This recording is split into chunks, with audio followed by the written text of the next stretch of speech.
Olá pessoinhas, tudo bom? Caso algum de vocês não saibam, eu tenho uma conta no Instagram que, por mais que eu diga que é do canal, ela é mais pessoal minha. E se você descer descontroladamente, você vai encontrar os primórdios da minha caminhada na arte digital. No caso, aberrações da natureza. Até você chegar aqui. Sim, esse foi o meu primeiro post no Instagram. E ele servia de referência para mostrar que aquela era realmente a minha conta. Só que eu parei para analisar e percebi que esse desenho não tem nada a ver com a minha cara. Então eu decidi refazê-lo e enquanto isso irei dizendo algumas coisas que me chamaram a atenção enquanto eu fazia o novo desenho. Então bora lá. Bom, vamos começar. Para mim, o primeiro ponto que eu analisei foi mais a composição do desenho. Eu tinha, como você pode ver, o personagem que tá com o corpo inteiro mostrado, tá? A mini Julinha inteira. Bom, se você parar pra pensar, é uma coisa importante você mostrar o corpo inteiro do seu personagem, caso ele esteja aparecendo pela primeira vez. Só que a composição tá muito torta, tá tipo, muito estranha. Você pode analisar você mesmo e ver como isso aqui tá estranho. E uma coisa é que o corpo inteiro era um costume antigo meu. Eu, quando era menor, eu tinha esse costume de desenhar personagens sempre de corpo inteiro. Eles sempre tinham que aparecer da cabeça aos pés. Então, eu passava isso através dos meus desenhos, mostrando que eu queria mostrar eles sempre de corpo inteiro. Só que o problema de você sempre mostrar o corpo inteiro é que você não dá pra você chamar atenção pra parte principal. Tipo, chamar atenção para as partes mais importantes, ter um foco central. Porque o seu personagem vai estar sempre de corpo inteiro, as pessoas não vão ver, tipo, a parte que você realmente quer chamar atenção. Por exemplo, vamos dizer que você está fazendo um glow up do seu personagem e ele ficou com uma nova pulseira. Só que você desenha ele de um lado sem a pulseira e do outro com a pulseira. Poucas pessoas vão perceber que ele tá com uma pulseira. Mas se você simplesmente mostrar o personagem de corpo inteiro e depois mostrar uma parte do pulso dele, mostrando a nova pulseira que ele ganhou, pronto. Resolvido. Você mostrou essa parte central e não mostrou o corpo inteiro, porque era desnecessário. Só que se você for ver, lá nos primórdios você vai ver muitos desenhos meus, onde os personagens estão de corpo inteiro, ou pelo menos da barriga pra cima. Porque esse era um costume meu, que eu sempre fiz, sabe, quando eu era pequena, e eu gostava muito de fazer o quê? Personagem de corpo inteiro, então eu vou passar isso pro digital também. E também a pose, mano. A pose, sabe, é bonitinha, mas não tem, sabe, o tchan. Não tem um tchan na pose. Sabe, ela tá parada, não tem ponto de tensão. Ela tá simplesmente reta com a mão na cintura e nem mão, só uma bolinha. Sabe... Mas você para assim, você olha e fala, essa composição não está legal. E tá tudo bem, porque você cresce, entendeu? Você aprende com o tempo. O segundo ponto que eu queria falar são as cores. Acho que dá pra você perceber como as cores estão não muito organizadas aqui. Estão totalmente desincronizadas. Elas não fazem sentido uma coisa com a outra. Eu sempre gostei... Sempre não. A partir de um certo momento, eu declarei que amarelo era a minha cor favorita. E amarelo passou a ser uma grande parte dos meus desenhos em relação à minha Julinha. E aqui você pode ver, né, essa linda composição de amarelo. Esse amarelo podre, mano. Esse amarelo que não faz sentido, não tem contraste nenhum. É tão monótono. Só que, sabe, esse fundo totalmente horrível... Ele também era um costume que eu tinha no tradicional. Porque no tradicional, quando eu era pequena, eu não tinha uma grande variedade de lápis. Então, eu simplesmente voltava para os mesmos lápis, usava e reutilizava eles para poder fazer os meus desenhos. E do mesmo jeito, eu passei isso pro digital. Eu usei os mesmos costumes, sabe? Usando as mesmas cores, voltando sempre para as mesmas coisas em tons, sabe? De amarelo, mas... claro, mais escuro, só que nunca com uma saturação diferente, sabe? Então ficava esse tipo de degradê horrível que vocês estão vendo. A maioria dos meus desenhos eram assim, tá bom? Sabe? E não tem contraste nenhum, sabe? o amarelo da roupa dela com o amarelo do fundo. E esse macacão que nem da parte amarela ele tava. Então, tipo assim, não tem contraste, não tem uma parte que chama, realça os olhos. Então, é outra coisa que marcou bem assim quando eu tava fazendo o desenho. E outra coisa também, luz e sombra. Nossa, mano. Nossa.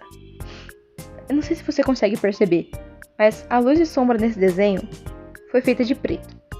E essa aqui é uma dica que acho que vocês já ouviram em vários lugares. É uma das primeiras dicas que pessoas dão quando você começa na arte digital. Não faz a sombra de preto, pelo amor de Deus. Sabe? E eu vendo eu menorzinha fazendo isso aqui, pensando, ela não sabia, mano. Ela não sabia. É um erro comum, sabe? Você olha assim e é um erro comum de crianças irem e fazerem a sombra de preto, porque pra ela o quê? Luz branco, sombra preta. Então elas vão usar isso a favor delas, porque esse é um dos primeiros conhecimentos que ela tem. E bom, o ponto de luz, ele existe, sabe? É importante você ter um ponto de luz para poder criar a sombra. E existe um ponto de luz, como você pode ver esse ponto mais claro aqui do degradê horrível do fundo. Esse deveria ser o ponto de luz. Só que ele não tá muito bem definido. Ele só tá ali tentando causar a, entre aspas, sombra. Só que olha pro braço da menina. A sombra tá pro lado da luz. Não faz sentido nenhum. Então, uma coisa importante que você notar é olhar se a tua sombra tá batendo do lado ao contrário do ponto de luz. Como eu falei, existe o ponto de luz, ele tá ali, só que ele não tá definido corretamente. Só tem um clarão ali e a sombra tá totalmente desinformada. Você vê como eu não tinha conhecimento, gente. Ai, socorro. E também, outra coisa, é que a luz e a sombra tá muito simples, sem ordem e sem sentido. Ai, Júlia, mas você tá xingando quem tem um estilo simples? Não, longe de mim. Não estou julgando, não estou xingando, não estou criticando quem tem um estilo de desenho simples. Eu estou falando da composição desse desenho, onde a luz, como eu falei, tem um ponto de luz, ele não está bem definido, e por isso tá sem ordem, e por isso tá sem sentido, porque eu não defini corretamente um ponto de luz por estar simples demais, que ficou sem ordem e sem sentido. Como eu falei, o braço dela tá com a sombra pro lado da luz. Então, isso que eu tô falando. Eu nunca vou criticar alguém por ter um traço simples, porque traços simples são muito fofinhos, eu gosto de traços simples também. Só que a questão é que um traço simples, com uma definição de luz e sombra linda, já resolve o problema, diferente do meu. Porque eu tenho certeza que se eu tivesse feito a luz e a sombra definida, ia dar um tchan muito melhor pro desenho do que ele tá agora. E o quarto ponto, costumes do tradicional. Como vocês puderam ver, eu comentei várias vezes de costumes que eu tinha no tradicional, que eu passei, sabe, que eu trouxe pro digital. Porque você é criança, você tá acostumado a fazer de um jeito, você chega no digital, você vai continuar fazendo do mesmo jeito, com os mesmos costumes, porque você ainda tá aprendendo a mexer, sabe? A maioria das coisas que eu fazia no tradicional, eu tentava passar pro digital, sabe? A limitação das cores, a luz e sombra não tão bonitas, as poses sempre de corpo inteiro e retas, sem nenhum tchan. E isso tudo, sabe? Meio que trazia a falta de exagero. Uma coisa que eu gosto muito de fazer nos meus desenhos hoje em dia é exagerar, sabe? Eu gosto de colocar cores bem vibrantes pra chamar bem a atenção mesmo, sabe? Cores que não fazem sentido tá ali, sabe? Não tem sentido nenhum ter uma cor ali, por exemplo, uma floresta verde ter uma árvore vermelha. Qual que é o sentido? Não me pergunte, mas eu quero. O desenho é meu. E eu posso exagerar o tanto que eu quiser nele. Essa que é a graça, sabe? A graça do desenho digital e também do tradicional. Só que, às vezes, o digital, ele traz, sabe, um amplo, um caminho maior pra você exagerar. A graça do exagero é literalmente você exagerar. Você colocar coisas que não fazem sentido, só que ao mesmo tempo deixam um desenho mais legais. Um exemplo é esse exato desenho que eu tô fazendo. Você vai ver que no cabelo da mini Julinha tem umas mechas azuisinhas. Umas mechas que estão brilhando um ciano bem forte. Você tá vendo alguma luz ciana ali? Você não tá vendo, né? Então, mas do mesmo jeito, eu quis colocar a luz azul e vai ficar com a luz azul porque pra mim ficou bonito. Mas é importante você entender que o exagero, às vezes, ajuda a realçar mais o seu desenho. Ajuda a trazer a vida para esse seu desenho, certo? E, no fim, chegamos à conclusão, que é o quinto ponto. Bom, como você pode ver, os dois desenhos, eles falam muito sobre mim e os meus costumes. O primeiro desenho que eu fiz lá em meados de 2020, mostra todos os costumes do tradicional que eu tava tentando trazer, sabe? Trazer pro digital. Tava tentando mostrar os meus costumes, tentando mostrar aquilo que eu sabia. Tentando falar, olha, isso aqui eu sei fazer. E fazendo de acordo com o que eu sabia.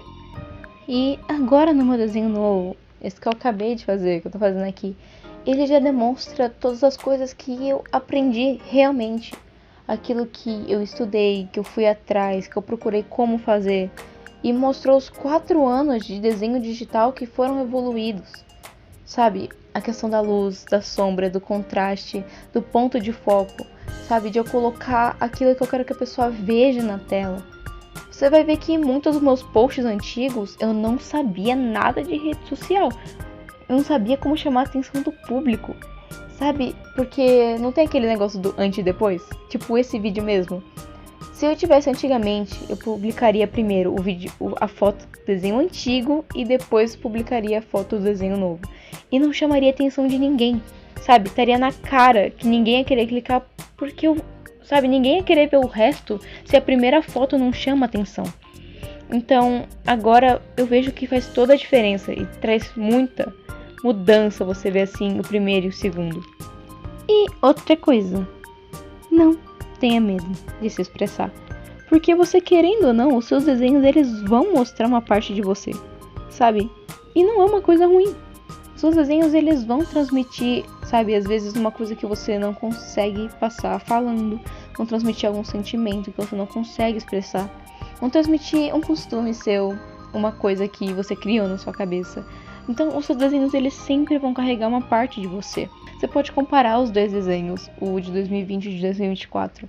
Você vai ver que os dois carregam coisas que estão dentro de mim. Os costumes, as coisas que eu aprendi, aquilo que eu acho interessante. E realmente, se eu não achasse interessante, eu não ia fazer. Esses dias eu estava pensando comigo mesmo. Se eu acredito que vulnerabilidade trazem as pessoas mais perto uma da outra, eu vou criar coisas relacionadas a isso. Se eu acredito que o amor não nasce da noite pro dia e ele começa a crescer como uma flor e precisa de cuidado para que isso aconteça, eu vou fazer histórias ao redor disso.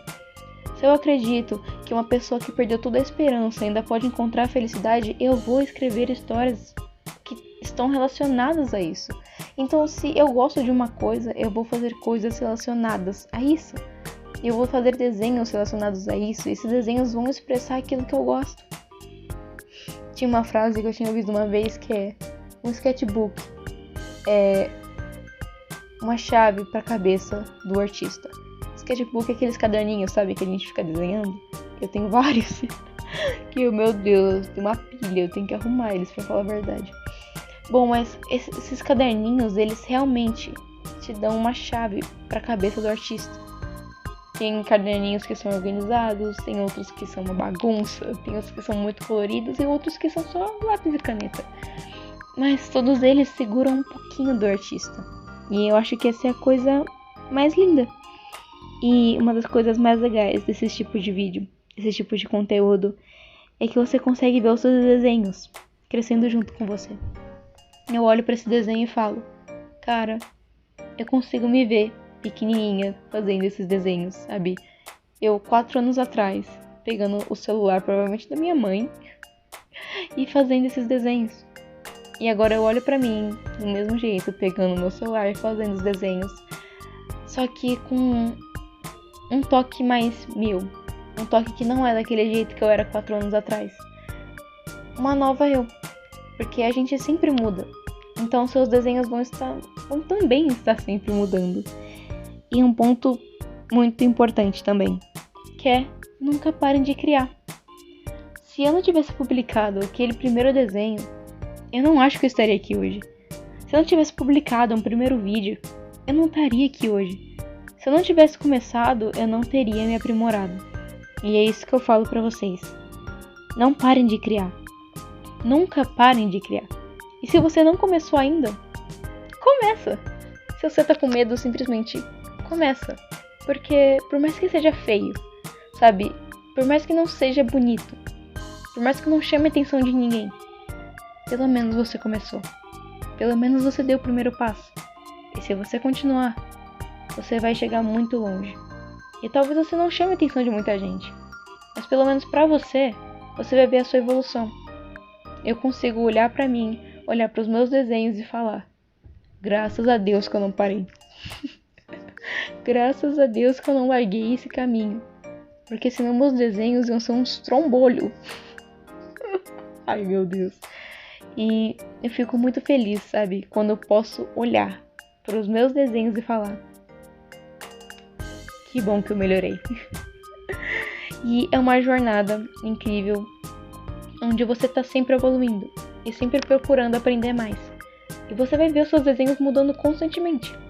E você não precisa ter medo da mudança, porque muitas vezes a mudança é boa. Então, realmente, não parem de criar, porque é um bem que você faz pra você mesmo e talvez pra muitas outras pessoas. Talvez você inspire muitas outras pessoas a continuar o caminho que você começou. Bom, e esse foi o vídeo. Eu realmente espero que vocês tenham gostado. Caso vocês queiram ver, eu vou publicar esse desenho no Instagram, comparando os dois também, só que dessa vez eu não vou colocar o desenho velho primeiro. Bom, esse desenho vai estar no Instagram, o link dele tá aqui embaixo. E eu vejo vocês na próxima. Bye, bye!